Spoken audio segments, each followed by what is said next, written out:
अंतिम बार तुमसे विनती करता हूँ राधे, हमारे प्रेम को स्मरण कर।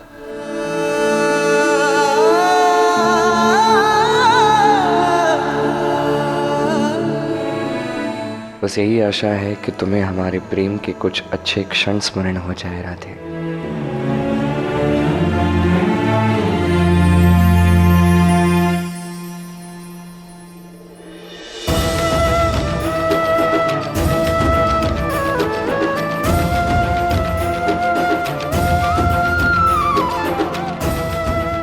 मैं करूंगा राधा से विवाह।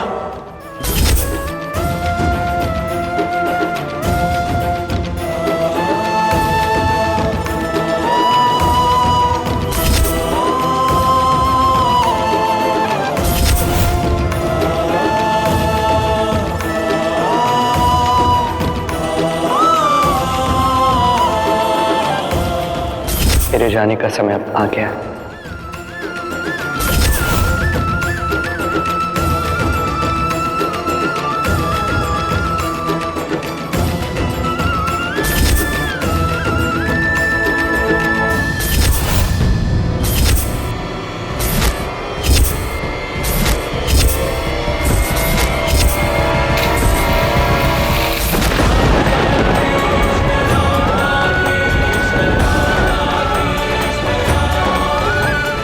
मुझे ऐसा प्रतीत हो रहा है जैसे तुम मेरे दुख को समझ ही नहीं पा रहे हो और कदाचित कभी समझ भी नहीं पाओगे।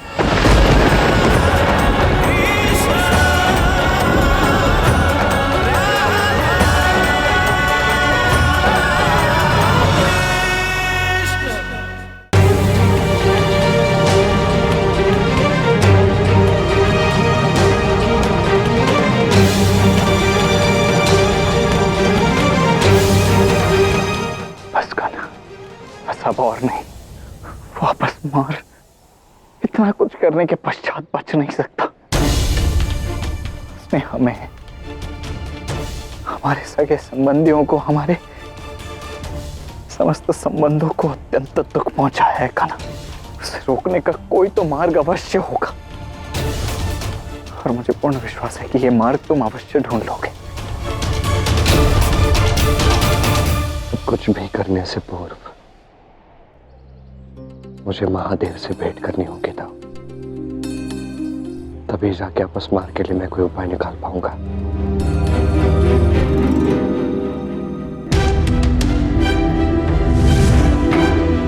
प्रणाम महादेव। महादेव, आपने अपस्मार को जाने क्यों दिया? आपने उसी क्षण उसे दंडित क्यों नहीं किया? मैंने ऐसा इसलिए नहीं किया इंद्रदेव, क्योंकि मैं अपस्मार नामक इस समस्या का हल शांतिपूर्वक निकालना चाहता हूं। अपस्मार ने अपनी अंधकार की माया का कुप्रभाव संसार की प्रत्येक स्त्री पर छोड़ा, यहां तक कि देवी राधा और गौरी भी उससे अछूते नहीं रहे। इसलिए अब इस समस्या के निवारण हेतु जो भी करना होगा अत्यंत सचेत होकर करना होगा। तो आपका क्या सुझाव है महादेव? कैसे रोकेंगे हम अपस्मार को? सर्वप्रथम तो किसी को उससे वार्ता करनी होगी, उसे समझाने का प्रयत्न करना होगा कि उसने स्त्रियों की स्मृति पर अपने अंधकार की जो माया रची है उसे तोड़ना होगा। किंतु महादेव, अपस्मार को समझाएगा कौन? मैं समझाऊंगा अपस्मार को।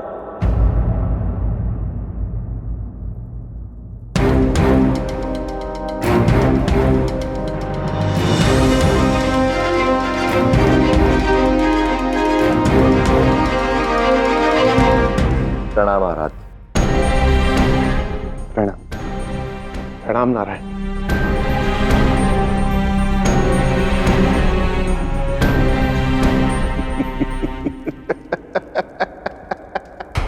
अपस्मार को समझाने से कुछ लाभ नहीं होगा कृष्ण, क्योंकि कुछ ही समय में ये सारी स्त्रियां ऐसे स्थान पर चली जाएंगी जहां तक तुम कभी नहीं पहुंच पाओगे। आप क्या योजना बना रहे हैं आचार्य? देवी पार्वती, राधा और सारी स्त्रियों के दुखी होने से यह प्रकृति शक्तिहीन हो गई है। सही अवसर आने पे कि मैं कुछ विशेष माया रचूं। हम पुरुषों को सदैव यही चाहिए कि हम उन्हें प्रसन्न रखने का प्रयत्न करते रहें, और हमारी प्रसन्नता का कोई अर्थ नहीं उनके लिए। सत्य कहा आपने रेवती भाभी। मुझे तो लगा था कि कोई और ना सही, किंतु श्री कृष्ण तो अवश्य ही प्रयास करेंगे हमें प्रसन्न करने का। किंतु नहीं, उन्हें भी हमारी कोई चिंता नहीं है।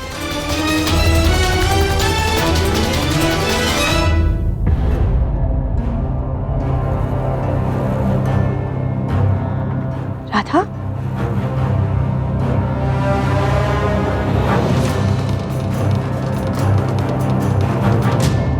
राधा तुम रो क्यों रही हो? कृष्ण को मेरे दुख का कोई मोल नहीं।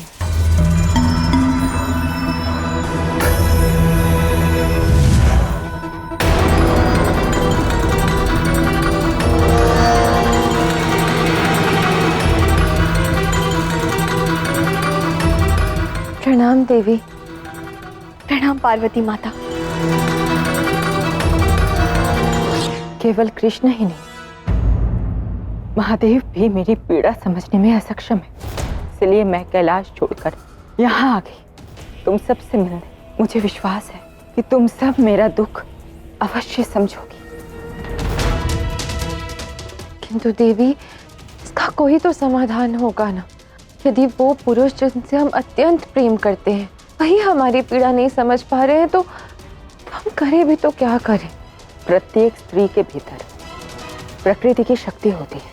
यदि हम सब एक साथ रहकर अपना दुख एक दूसरे से बांटे तो हमारी ये पीड़ा अवश्य कम होगी। मुझे तो ऐसा लगता है कि हमें इस पुरुषों के बनाए हुए संसार से दूर चले जाना चाहिए और अपने संसार की रचना करनी चाहिए। हो सकता है कि कदाचित वहां हमें शांति और प्रसन्नता मिले। आप उचित कह रही हैं देवी। अब यही एक मार्ग शेष है। मैं आपके साथ चलने के लिए सज्ज हूँ देवी पार्वती। हम सब सज्ज हैं। उचित है। जिस क्षण की मुझे प्रतीक्षा थी वो आ गया है। बस कुछ ही समय में वो सारी स्त्रियां एक ऐसे स्थान पर पहुंच जाएंगी जहां उन्हें कोई भी ढूंढ नहीं पाएगा।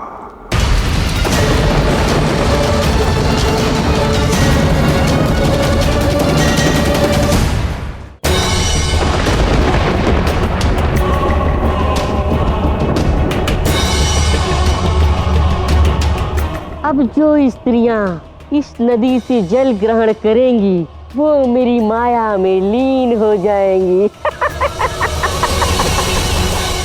अपस्मार।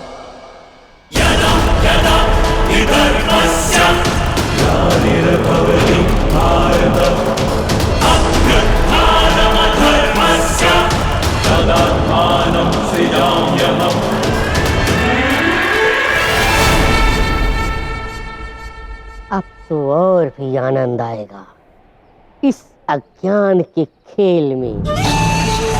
बस कैसे भी गाना इस अपस्मार को ये ज्ञात करवा दे कि ये कितना अनुचित कार्य कर रहा है। उसके पश्चात समस्त समस्याएं समाप्त हो जाएंगी। किन किन नामों से पुकारूं आपको? प्रभु श्री कृष्ण कहूं, छलिया कहूं, मायावी कहूं या कुछ और कहूं? कितनी सुंदर और मधुर बांसुरी बजाई थी आपने राधा को प्रसन्न करने के लिए। पर क्या हुआ? मेरी शक्तियों के आगे माता पार्वती और राधा के साथ साथ संपूर्ण संसार की स्त्रियां भी नहीं बच पाई।